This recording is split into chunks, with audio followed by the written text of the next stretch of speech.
Hi, everybody. This is Matthew Poes with Poes Acoustics. I'm looking down at the question because I was reading it again. So Mark Pocock, if I said that right, 183.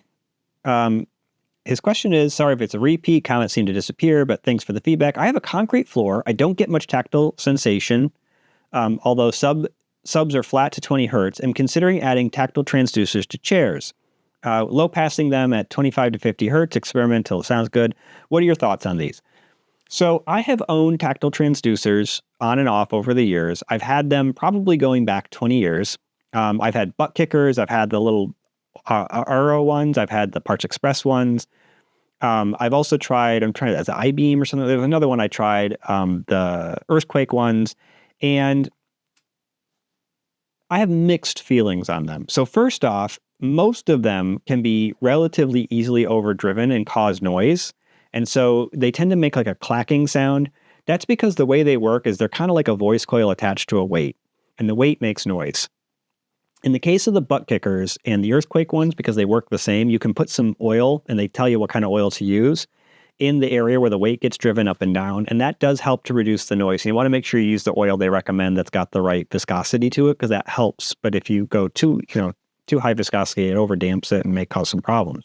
They also seize up over time. I had one that was like not working right at all. It was an older one. And I emailed them, I'm like, what do I do? And they're like, oh, it's seized up.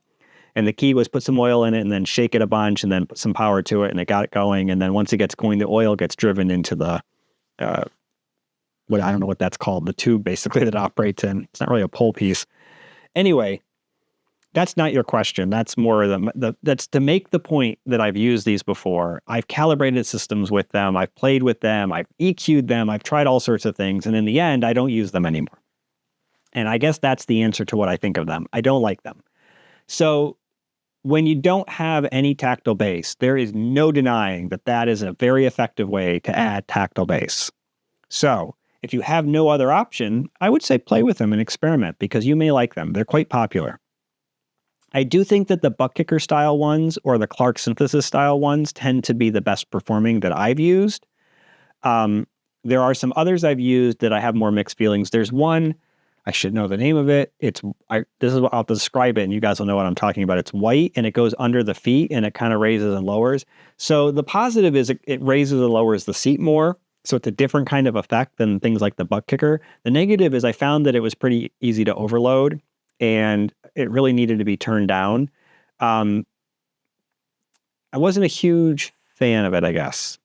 But again, the problem I had with it when I was using it is that it was overloading pretty easily and it makes some pretty ugly noises.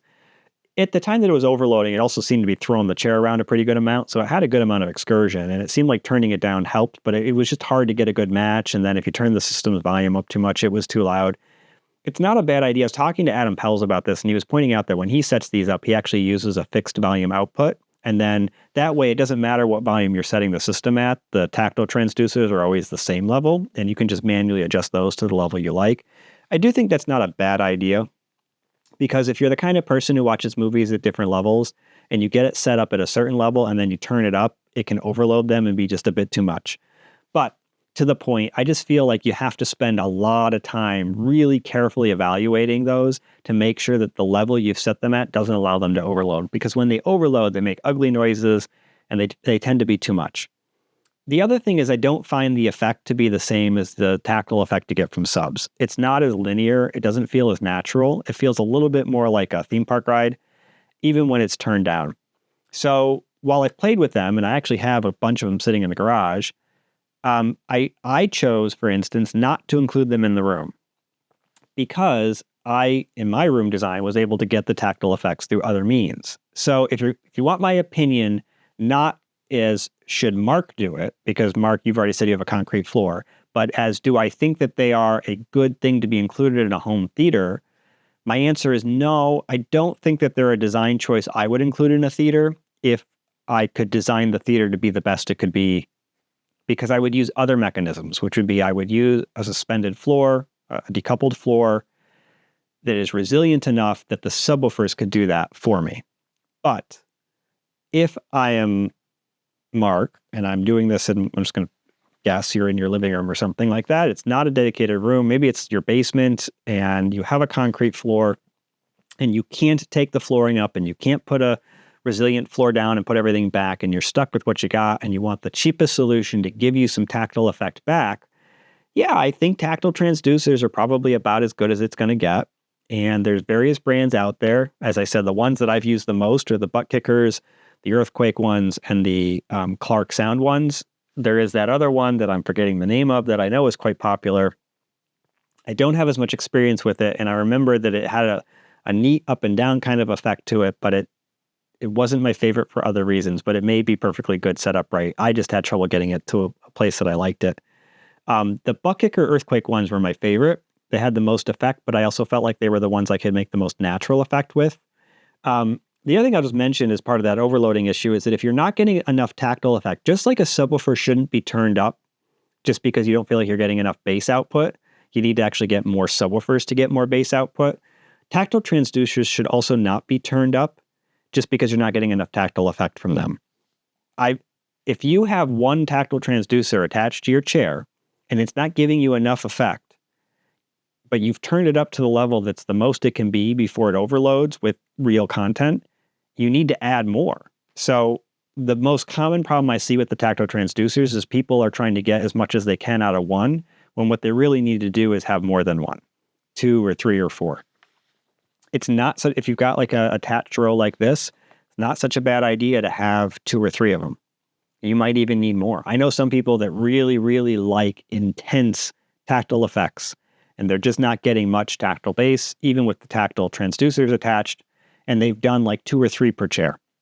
I think it's a little much, but if it's what you want, it's not a bad idea. There are differences in how much output the tactile transducers have too. So like one of the reasons why I used the earthquake one I was using is it had more output than the butt kicker. I believe that the Clark synthesis ones also have different output levels depending on which one you pick. I think I've only used the gold. I'm not sure that I've used any of the other ones. The other thing is you want to make sure the chair itself is resiliently mounted. So even though you can't maybe put it on a resilient floor, they sell resilient feet for those. And so you should use those. It actually makes a big difference. So I hope that was a fair answer to the question. I think I have talked about this before and said that I don't think tactile transducers are the optimal way to do it, but I do think they're a good solution when you have no other solution. So I got more content coming. Like these videos, subscribe to my channel. The donations are very much appreciated. Thank you for that. And I will keep answering questions. So come on back. I got more stuff coming.